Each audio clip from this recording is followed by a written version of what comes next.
I can tell from now on they're gonna get their ass kicked. Like it's just in the stars. Like the fact that Vegeta is telling, "Hey Kakarot, I'm gonna take this first." Like that's the classic Vegeta saying that he will get his ass kicked. Like it's obvious. Well, I sure hope somebody picks up that phone, because I f***ing called it! I got that California, got that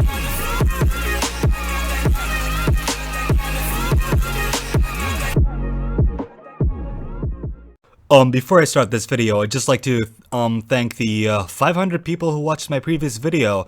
I mean, what a milestone, honestly. I'd like to just thank my family, thank my mother who disowned me, and my non-existent girlfriend. So yeah, guys, thank you for the continuous support. No, I'm just messing, guys. I'm seriously thankful for anyone who actually watches any of my videos. But just about my previous video, I actually made that video only solely for the people who are on my Twitter. So because I couldn't upload it on Twitter, I decided to upload it on YouTube. I didn't want to upload it on the main channel since I didn't make any effort in editing the video. So since I'm consciously realizing that this video will go on YouTube and on my second channel, I realized that maybe I should put just a little bit more effort in the video. Though this video is still going to be non-scripted and just reactionary towards manga chapter number 45. And I just want to talk about a few things that I missed in my last review, or not really a review, but it was my last impressions on the previous episode, or rather a previous chapter. So following up on the previous chapter, we find our two main protagonists, Goku and Vegeta, squaring off already against the main villain of the story, which, like I said before, it screams that they will both lose. The thing about this confrontation of Goku and Vegeta against Moro, it is interesting from the perspective that you will find out how strong Moro is. However, like I said before in my previous video, I would rather if they actually show us Moro fighting against the lesser characters and building up his strength from fighting against the people on Earth.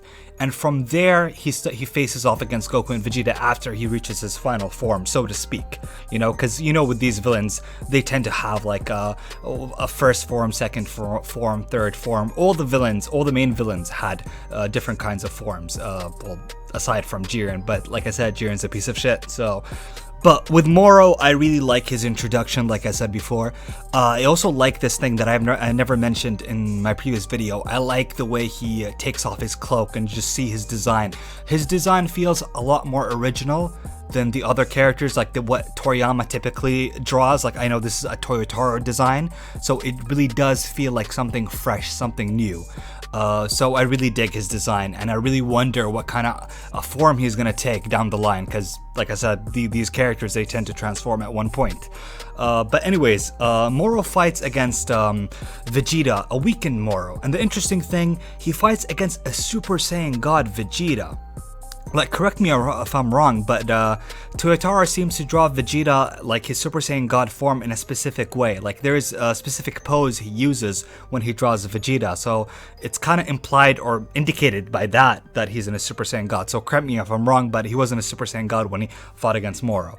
And Moro seems to hold his own against Super Saiyan God Vegeta, and I don't like that. Not because I'm trying to dispute the fact that Moro can't be as strong as a Super Saiyan God. I just don't like Moro being able to combat a Super Saiyan God Vegeta by using Planet Namek's power against him.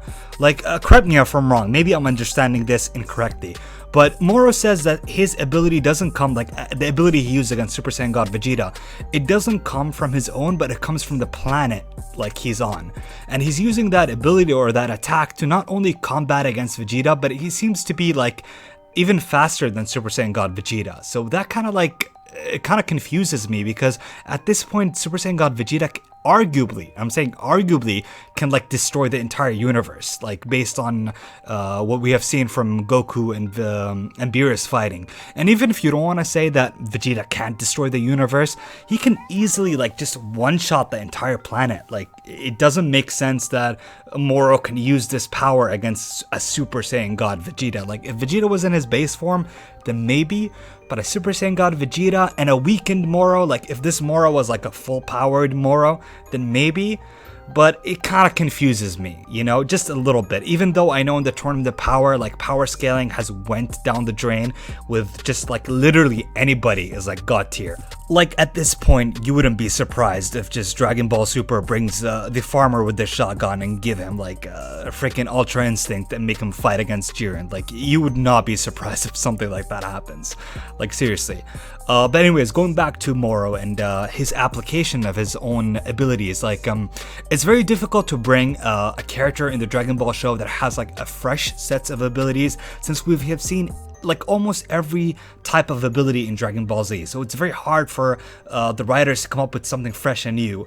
But what I like is the application here is different. Moro like seems like a very menacing character. Like his attitude, his aura, his character, and his motivation. Like we don't know his motivation to an extent, what it entails, but what he represents in the universe and how he wanted to eat like a Namekian kid, like all of that adds to the menace. All of that adds to like how terrifying he is as a character. So I really like that, and I really like he has this kind of like interesting kind of like spirit bomb type of power where he absorbs his surroundings. Like he absorbs not just the surroundings but the people who are like next to him. So I wonder, would that power work against the gods? Would that power work against Whis or Beerus? Does it really work? Because it seemed to work against Vegeta, who had God Ki. So that's interesting. If it could work against characters without God Ki, can it work against Beerus? And also, to what extent could he absorb energy? There are so many interesting questions I have regarding the history and motivation of this character. So I really hope they address this in the next chapters. I really hope he's not just another Omega Shenron and he's just evil for the sake of being evil, or just evil because his background entails him to be evil. You know, these characters are so freaking boring. Like I dislike these kind of characters. Like I'm not trying to shit on GT here, because I do like GT and I like some of the stuff they do, like in terms of the concept, the execution not so much, at least for some of the characters. But take Omega Shenron for instance. Like his design is really interesting, and his background is also pretty amazing, but his character and his motivation is trash. So I really hope Moro is not that same character. So I have like a lot of positives to take from this manga chapter, and I really hope it carries to the next one when I read it. So if I have to make a prediction for the next chapter, and like I said, I did not read the next chapter, I'm guessing that since we've seen Namekians who are surrounding the fight, they're also getting affected. The entire planet is losing a lot of energy. I think Goku also lost a lot of his energy, so Moro didn't only absorb energy from Vegeta, but from all the living things on the planet. So I think he's just gonna kick their asses and just destroy them. So I think it's gonna come up to Mears to try to save them, or at least try to like fiend him off. So I think we're gonna see something that is close to the confrontation between Goku and Vegeta against Goku Black, where they fight against Goku Black, they lose, and they retreat. That's just what I'm guessing that's gonna happen. So what they do from this point on, and how they deal with the other characters, and what we know about Moro, his background and his true intent, that'll be the interesting part. So I'm looking forward to that. I'm not gonna take like an extra 10 minutes in this video just talking about the chapter, since I believe most of you already read this chapter, and most of you already want me to talk about the different things that are going on.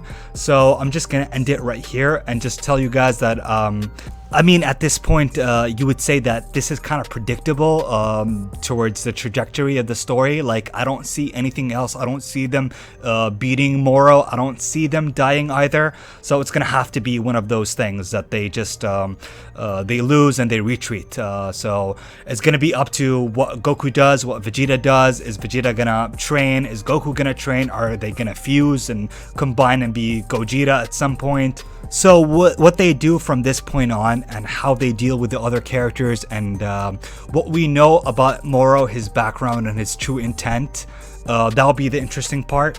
So I'm looking forward to that. I'm not gonna take like an extra 10 minutes in this video just talking about the chapter, since I believe most of you already read this chapter, and most of you already want me to talk about the different things that are going on. So I'm just gonna end it right here and just tell you guys that I'm gonna start focusing on other videos Doesn't mean that I'm gonna stop reading the manga. I might do still manga reviews or manga discussions, but I might upload them on the main channel. So if you want to know what I'm gonna do, then please, I urge you guys to follow my Twitter. I'm fairly responsive there, and I really want to grow the community. I really want you guys to be close to me in terms of our discussion, in terms of sharing our thoughts and just communicating. This will really help me, guys, to just be becoming a better YouTuber. So please guys, follow me on Twitter. And for the guys who stuck with me through this video, I know this video is not gonna get views. I did not make this video for the views. Like I said, I'm making this video for the people who care about my opinion. Like, you're gonna see, this video is not monetized. I'm not making money from this video. This video is just purely for the community and purely for the people who just want to enjoy me talking about the manga. So yeah, as a thank you for you guys, I'm gonna spoil my next video idea. It's gonna be regarding the top 10 dumbest Dragon Ball theories. Yes, you heard it. It's a pretty funny video. Like, there's some really interesting shit that is going on in the community. So I'll be listing some really wacky and interesting theories. But yeah, so like I said, guys, really thank you for watching this video. Please like it if you enjoy it. Tell me if you want more of these videos. I might, if there's demand, then I could do more of it, and I could make it like scripted and make it more professional and just like better in terms of quality. So if you guys want to see that, then please just tell me. But other than that, I hope you guys enjoyed this video. If you did, then please like, comment, and subscribe. Peace.